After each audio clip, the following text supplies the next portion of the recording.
Hello everybody, Neil here from the Four Corners, and welcome to a video talking about a very special Ninjago set, the 4 Plus Electromech.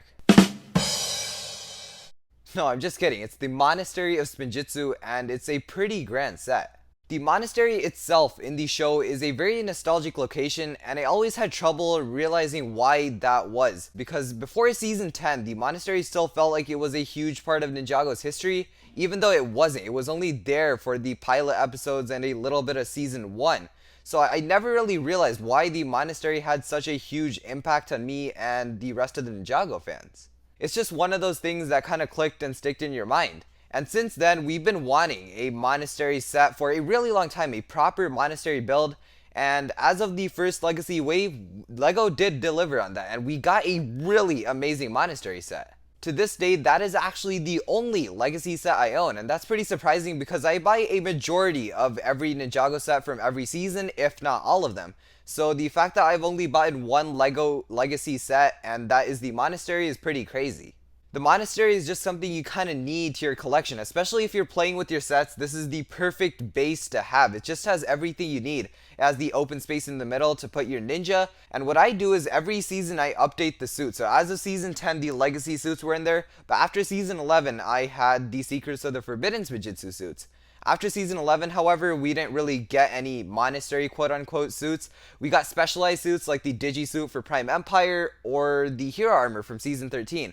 And those don't really belong in the monastery. Hopefully when the island suits do come out, the show explains a way to incorporate them into the monastery and not make them completely specialized, so I can finally replace that set of season 11 ninja with something else, because I'm kind of getting tired of those. Anyways, I got a little bit off topic there, kind of gushing over the monastery, because it really is a really fantastic set, and it's that kind of set that needs to be on shelves forever, which is the topic we're going to talk about today. You see, the Monastery of Spinjitzu isn't specific to one season. It's not like the Firestone mech that was only in season 13 or Jay Cyber Dragon from season 12. The Monastery of Spinjitzu is here to stay. And I feel like that set should be there every wave, or every time Ninjago sells a new wave of sets, so that anybody can get it at any time, because you can relate to it from almost every new Ninjago season.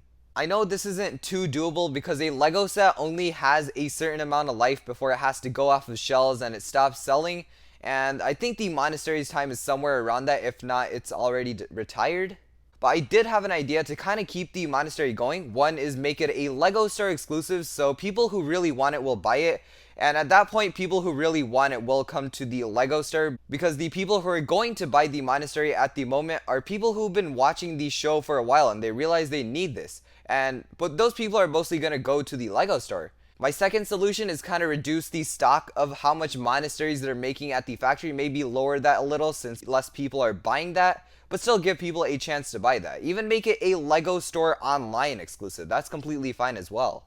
My last solution is probably the most creative one, and that is just redesign the monastery a little bit.